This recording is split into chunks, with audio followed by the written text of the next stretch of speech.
আসসালামু আলাইকুম, আমি ডক্টর শাহজাহান ফাতেমা জাফর। আমি একজন আইভিএফ এবং ফার্টিলিটি স্পেশালিস্ট। আজকে আমরা কথা বলবো যে লো এমএইচ কি ইনক্রিজ করা যায়। ম্যাক্সিমাম ক্ষেত্রে আমাদের দেখা যায় পেশেন্ট যখন আসে আমরা এমএইচটা অনেক কম পেয়ে থাকি, লাইক অ্যারাউন্ড 0.5 থেকে 1 অথবা তার নিচেও আমরা অনেক সময় পেয়ে থাকি, এবং পেশেন্ট বলে যে কোনো মেডিসিনের মাধ্যমে এটা ইনক্রিজ করা যায় কিনা। কিন্তু আনফর্চুনেটলি ইটস ভেরি ডিফিকাল্ট, কারণ একটা মেয়ে যখন জন্মগ্রহণ করে তখন তার ফিক্স অ্যামাউন্ট অফ এগস থাকে, এটাই রিপ্রেজেন্ট করে আপনার এমএইচ ভ্যালুটা।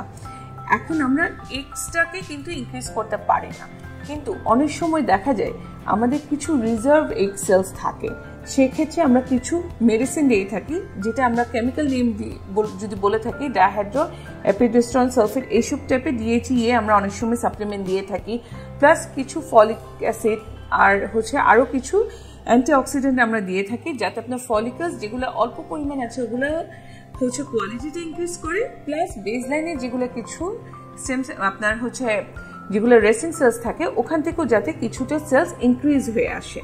সো আমরা যেটা বলে থাকি, আপনার যদি AFC অনেক কম থাকে অথবা নাই থাকে, বা আপনার যদি এমএইচ অনেক কম থাকে, আপনি রেগুলার ফলো আপে থাকবেন, অনেক সময় আমরা ফলিকলস পেয়ে থাকি, সেক্ষেত্রে আপনি দ্রুত IVF স্টার্ট করতে পারবেন।